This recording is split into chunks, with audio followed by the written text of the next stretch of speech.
Hello everyone, welcome back to this lecture. तो हमने इसके पहले का जो लेक्चर था उसमें हमने डिस्कस किया था यहाँ तक, ठीक है ना। सो अब अगर देखना चाहो तो हमारे इसके पहले का लेक्चर में जो था डिस्कशन हमारा मेनली फोकस था around microsporogenesis and the structure of the pollen grain, और लास्ट में आते आते हमने पोलन ग्रेन का कुछ कमर्शियल यूजेस जैसे कि एज सप्लीमेंट्स, ठीक है, और बाकी यहाँ पे हमने चल के देखा था इसके स्टोरेज वगैरह को, ठीक है। This paragraph is quite important, so please be very particular about this paragraph whenever you read the NCERT, ठीक है। सो आज हम अपने डिस्कशन को कंटिन्यू करते हैं, ठीक है, और अब हम फीमेल वाले स्ट्रक्चर पे आ जाते हैं, ठीक है। तो अब यहाँ पे हम पढ़ने वाले हैं about the pistol, the megasporangium, जिसको हम कॉमनली ओव्यूल वर्ड से रेफर करते हैं, एंड द एम्ब्रायो सैक, ठीक है। जैसे हमने कल बोला था ना, male gametophyte for the pollen grain, here for the female gametophyte we are going to use this word which is called the embryo sac. आगे देखेंगे डिस्कशन में इस चीज को, ठीक है ना। आप सब लोग ध्यान देना यहाँ पे, okay. Now the gynoecium, it represents the female reproductive part of the flower. This is very evident, very clear, है ना। बार बार ये सब चीजें डिस्कस हुई हैं पहले भी, ठीक है। तो gynoecium, androecium is the male part of the flower, ठीक है। Gynoecium is the female part of the flower. थोड़ा रिलेवेंट है, एंड्रो यानी कि मेल, गाइनो यानी कि फीमेल, है ना। जैसे गाइनोकोलॉजिस्ट बनोगे आप कल, ठीक है, तो वो कहाँ पे आएगा, that will be a part of the female medicine, okay. Now the gynoecium में consist of a single pistil, ठीक है। जब सिंगल पिस्टिल होगा तब हम उसको कहेंगे मोनोकार्पिलरी फ्लावर, ठीक है। अगर एक पिस्टिल हुआ ना, वन पिस्टिल, तब हम उसको कहेंगे मोनो कार्पिलरी, और एक से ज्यादा हुआ तो हम उसको कहेंगे मल्टी कार्पिलरी, ठीक है। If it is more than one then we will call it multicarpellary, ठीक है ना। आसान वर्ड्स है ये सब चीजें, बहुत आसान है, ठीक है ना। मतलब रिलेटेबल है बाकी चीजों के साथ। When there are more than one the pistils may be fused together, तब हम उसको कहेंगे सिनकार्पस, और अगर वो फ्री रहे तो एपोकार्पस। अब इसमें देखो, मल्टी कार्पिलरी के केस में अगर पिस्टल्स फ्यूज्ड है, ठीक है, अगर फ्यूज्ड पिस्टल्स है, ठीक है, तो इसको सिनकार्पस, ठीक है। और अगर फ्री पिस्टल्स है, एक से ज्यादा होना पड़ेगा, ये इंपॉर्टेंट चीज है, ठीक है ना। एक से ज्यादा होना पड़ेगा, ओके। अगर पिस्टल्स फ्री है तो हम इसको कहेंगे एपोकार्पस, ठीक है, एपोकार्पस। तो ध्यान में रखना इन सब चीजों को, ठीक है। मोनोकार्पिलरी, मल्टी कार्पिलरी, उसके बाद सिनकार्पस और एपोकार्पस, ठीक है। Now each pistol has three parts, तीन पार्ट्स है एक पिस्टल का, स्टिग्मा, स्टाइल और ओवेरी, है ना। आपने बार बार ये चीज देखा होगा पहले भी, ठीक है। तो रफली ये चीज है, ठीक है। दिस इज द स्टिग्मा, जहां पे आके पोलन ग्रेन लैंड करता है, ठीक है। This is the part where the pollen grain lands, okay. This is the style, okay. अब ये ऐसे कोई स्टाइलिश चीज है कि नहीं, ये वो आप देख के बताओ, ठीक है। And this is the style stigma and the ovary, ठीक है। Now the stigma serves as the landing platform for the pollen grains. मैंने अभी जो बोला है कि पोलन ग्रेन आके कहाँ पे लैंड करता है, स्टिग्मा पे लैंड करता है, ठीक है। उसके बाद the style is the elongated slender part beneath the stigma, ठीक है। अब ये जो है, ये ऐसा पार्ट है ना जो स्टाइल है, ठीक है। Style is like a part which connects which connects this part stigma to the ovary, ठीक है ना। so it's a long slender part, okay। बाद में आप लोग देखोगे जब मैं पोलन जर्मिनेशन पढ़ाऊंगा, पोलन जर्मिनेशन के बाद वहां से पोलन ट्यूब का फॉर्मेशन होगा, तो पोलन जब यहाँ पे आके लैंड करेगा ना, तो उसका पोलन ट्यूब यहाँ से इस रास्ते जाएगा, ठीक है। This will be the path, ठीक है। इस रास्ते जाएगा और पोलन ट्यूब जो है यहाँ पे, यहाँ से जो है, जो मेल गैमेट्स है उसको यहाँ से कैरी करके लेके जाएगा, ठीक है। तो स्टाइल एक रास्ता है, ठीक है। एक तो स्टाइल स्टिग्मा और ओवरी दोनों को कनेक्ट करता है, और स्टाइल एक रास्ता है जिसमें से पोलन ग्रेन के अंदर जो मेल गैमेट्स होगा वो ओवरी तक जाएगा, ठीक है। ये बात की बात है, will discuss later, okay. Now the basal bulged part of the pistil is the ovary. ये जो बल्ज्ड पार्ट है, ठीक है, जो स्वोलन पार्ट है, इसका जो बेस है उसको हम कहते हैं ओवरी। तो तीन चीजें हैं, स्टिग्मा, स्टाइल और ओवरी। याद रखना है। और वैसे ये 11th में भी है ना, मॉर्फोलॉजी ऑफ फ्लावरिंग प्लांट्स में, ठीक है, उसके साथ रिलेटेबल चीजें हैं। देखो एक चीज है, क्लास 12 में कई सारी चीजें हैं जिसको हम 11 के साथ रिलेट करके पढ़ सकते हैं। जैसे मान लो ये चैप्टर है अपना, है ना, sexual reproduction in flowering plants, तो इसमें फ्लावर के स्ट्रक्चर के बारे में बहुत सारी बातें की गई है, और ये सारी चीजें आप मॉर्फोलॉजी में जो आप फ्लावर वाला पार्ट पढ़ते हो उसके साथ आप रिलेट करके देख सकते हो, ठीक है ना। सो मतलब आप जब पढ़ते हो ना, try to relate the things कि हाँ मैंने यहाँ इस चीज को कहाँ पहले पढ़ा था, कहाँ मैंने इस चीज को देखा था, ठीक है। वैसे करके आप जाओगे ना तो फिर क्या होगा, धीरे धीरे चीजें जो है रिलेटेबल लगेंगी आपको, यहाँ की चीजें वहां से जुड़ी हुई लगेंगी, और अल्टीमेटली चीजें जो है वो क्लियर होंगी आपके दिमाग में, ठीक है। देखो बच्चा, एक चीज है ना कि बार बार चीजों को आप पढ़ते रहोगे ना, उससे काम नहीं बनेगा। आपको क्या करना है, आपको प्लेन रीडिंग छोड़ के आपको थोड़ा सा एनालिटिकल होके देखना है चीजों को, ठीक है। आप इसको पढ़ो, ठीक है, उसके बाद उस एक पेज को पढ़ने के बाद ना थोड़ा सा टेक अ ब्रेक, मतलब रुको थोड़ा देर, और उसको पेज को ऑब्जर्व करो। वहां पे देखोगे इस पर्टिकुलर पेज में से कहाँ से नीट जो है सवाल बना के आपको पूछ सकता है, ठीक है, कहाँ से क्वेश्चंस बन सकता है।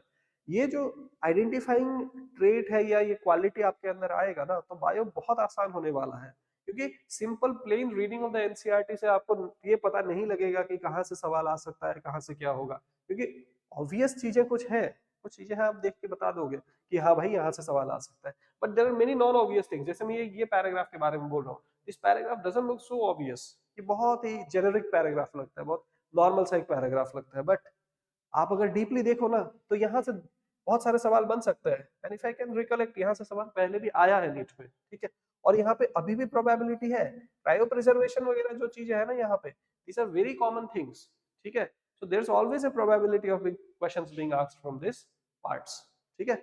सो बी वेरी स्पेसिफिक जब आप पढ़ते हो, थोड़ा सा पढ़ो, वे रुको 2 मिनट, उस पेज को रिकॉल करो, देख लो वहां पे क्या चीज दिया है, ठीक है, वहां से क्या सवाल बन सकता है, ठीक है।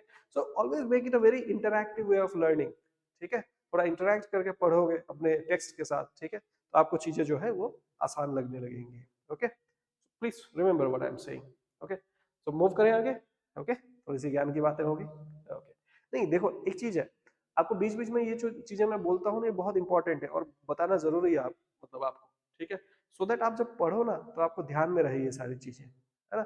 वरना ऐसे पढ़ पढ़ तो हजारों लोग रहे, शायद 20 22 25 कितने लोग, मतलब लाख लोग नीट का फॉर्म फिलअप करते हैं, सभी ने तो थोड़ा बहुत तो पढ़ा ही होगा ना।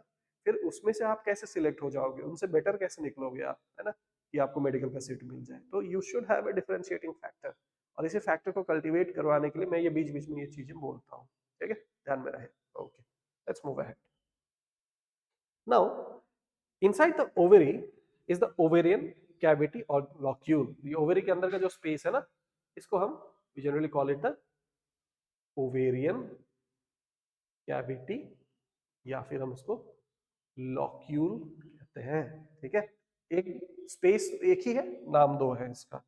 अब ओवेरी के अंदर होता है एक टिश्यू जिसका नाम है placenta. The placenta is located inside the ovarian cavity, ठीक है, यहाँ पे पाया जाता है प्लासेंटा, ठीक है। आप ह्यूमन रिप्रोडक्शन पढ़ोगे वहां पे भी प्लासेंटा आता है, and placenta is something which is related to the nutrition, ठीक है। तो प्लासेंटा यहाँ पे भी देखा जाता है, ठीक है। Recall the definition and types of placentation that you have studied in class 11। पढ़ा होगा ना आपने, एक्साइल प्लेसेंटेशन, बेसल प्लेसेंटेशन। हाँ, अब क्या करना है, अब वापस जाओ आज घर पे 11th का जो किताब है, वापस उस मॉर्फोलॉजी वाले किताब को खोल के देखो कि क्या क्या प्लेसेंटेशन था। तो इससे क्या होगा ना, चीजें याद रहेंगी, है ना, you will find things relatable. Okay, चलो मूव करते हैं आगे। Arising from the placenta are the megasporangia, commonly which are called the ovules, microsporangia, pollen grains, ठीक है। अब यहाँ पे हमें एक नया वर्ड मिल रहा है, मेगास्पोरेंजिया, यानी कि ovules, ठीक है। Remember this, okay. The number of ovules in an ovary में बी 1, ठीक है। अब देखो, एक ओवरी ओवरी के अंदर एक ओव्यूल वाला व्हीट, पैडी, मैंगो। अब इन सब में आप क्या देखोगे ना, जनरली इनके जब सीड्स बनेंगे सिंगल सीडेड होगा। जैसे मैंगो में कितना, एक ही, तो एक आम काटो एक गुठली निकलता है ना, एक सीड निकलता है, ठीक है। अब these are ovules with, these are ovaries with one ovule. There might be many, okay, like papaya, watermelon, orchid. papaya आप काट के देखना, भर भर के सीड्स निकलती हैं, वाटरमेलन को काट के देखना, भर भर के सीड्स निकलती है। ये सीड्स आ कहाँ से रहे हैं, इनका ओरिजिन यही है, ठीक है। तो ओवेरी के अंदर एक सीड होगा तो वो क्या कहलाएगा, ठीक है, वो उससे होगा कि एक ही वहां से ओव्यूल के मतलब ओवेरी के अंदर एक ओव्यूल होगा तो एक सीड फॉर्म होगा, एक से ज्यादा ओव्यूल होगा तो मल्टीपल सीड्स का फॉर्मेशन आप वहां पे देख पाओगे, ठीक है। ओके, नाउ अब यहाँ पे आप ये चीज को देखो, अभी थोड़ी देर पहले मैं इसको ड्रॉ भी कर रहा था, ठीक है ना। तो ये तो कल वाला डिस्कशन का पार्ट है, ये स्टिग्मा है, ठीक है।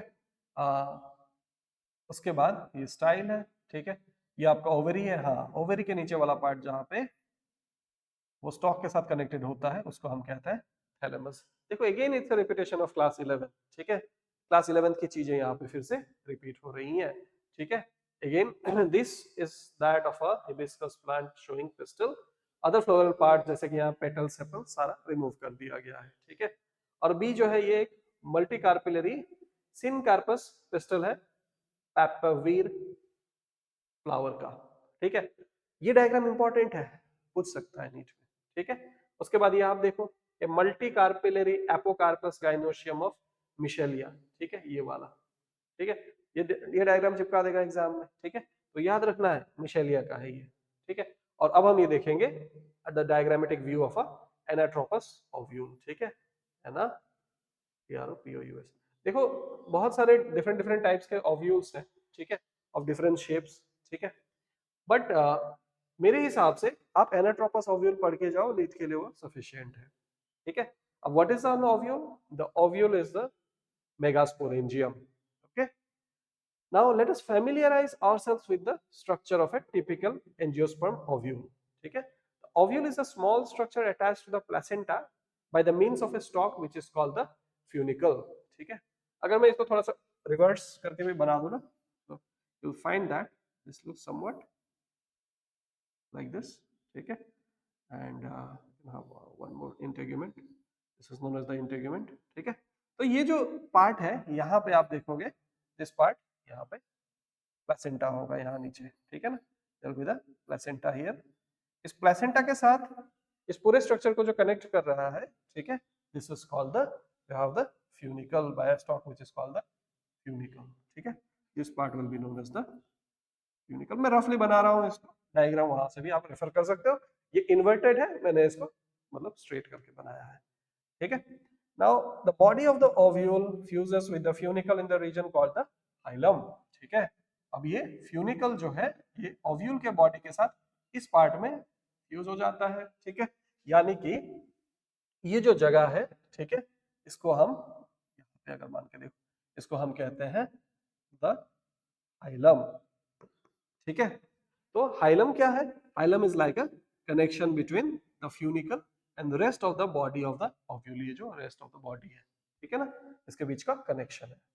Thus hilum represents the junction between the ovule and the funicle, ठीक है। This is like the junction between the ovule, ये जो ovule है और ये जो funicle है, दोनों के बीच का junction, connection, ठीक है। Okay. Now each ovule has one or two protective envelopes called the integuments, ठीक है, integuments, ठीक है। ये है outer integument और ये है inner integument। तो ये हो जाएगा outer integument, ये हो जाएगा inner इंटेग्यूमेंट। अब एक चीज है ना, जब ओव्यूल फर्टिलाइज हो जाएगा ना, इसी इंटेग्यूमेंट से आपका बन जाएगा सीड कोट।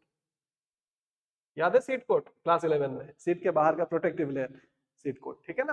तो एक आउटर सीड कोट बन जाएगा, ठीक है, और एक बन जाएगा इनर सीड कोट, ठीक है, relatable, okay. Now integuments encircle the nucellus except at the tip where a small opening called the micropyle is present. यहाँ पे एक टिश्यू है जिसको हम कहते हैं न्यूसिलस, और ये इंटेग्यूमेंट जो है पूरे ओव्यूल को, ठीक है, पूरे न्यूसिलस को एनसर्कल करता है accept at a point which is called the micropyle. यहाँ देखो, यहाँ एक टिश्यू है जिसका नाम है न्यूसिलस, न्यूक्लियस नहीं है बच्चा, न्यूसिलस, ठीक है। तो दिस इज न्यूसिलस। अब यहाँ पे क्या हो रहा है, ये जो इंटेग्यूमेंट्स हैं they are covering the entire nucellus, ठीक है, एक्सेप्ट एक छोटा सा पॉइंट जहां पे ये कवरिंग नहीं है, और इसको कहा जाता है माइक्रोपाइल।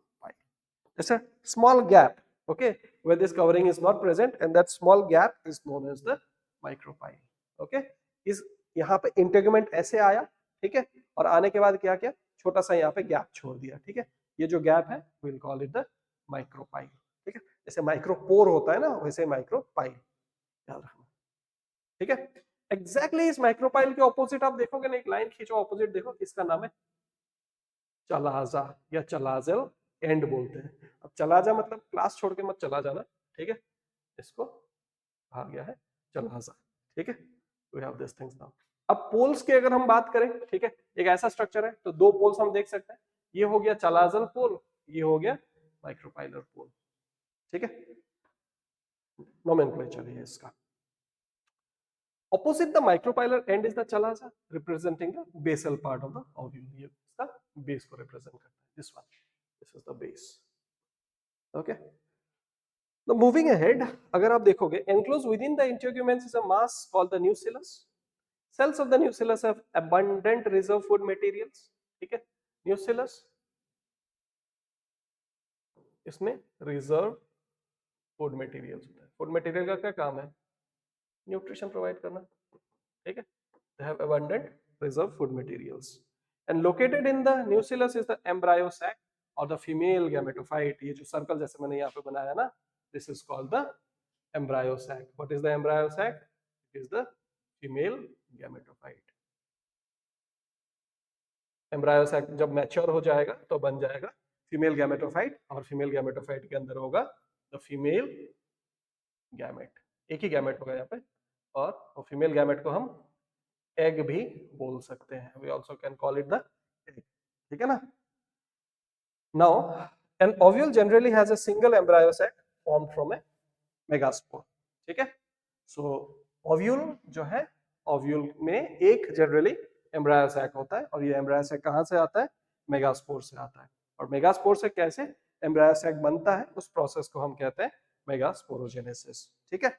अभी यहाँ तक आपको क्लियर हो गया होगा, ठीक है, कि पिस्टल क्या है, ठीक है, पिस्टल फीमेल रिप्रोडक्टिव जो पार्ट है, ठीक है, वो है, ठीक है, मेगास्पोरेंजियम यानी कि ये हो गया ओव्यूल, और उसके बाद एम्ब्रायो sac, ये जो स्ट्रक्चर है जो फीमेल गैमेटोफाइट है जिसके अंदर फीमेल गैमेट्स का प्रेजेंस आप देखते हो, ठीक है ना, ये चीजें हैं, ठीक है। और अगर कोई पूछे कि एम्ब्रायो sac या फीमेल गैमेटोफाइट कहाँ से आता है, तो आप बोलोगे by the process of megasporogenesis, ठीक है, a megaspore mother cell forms the female gametophyte or the embryo sac, ठीक है।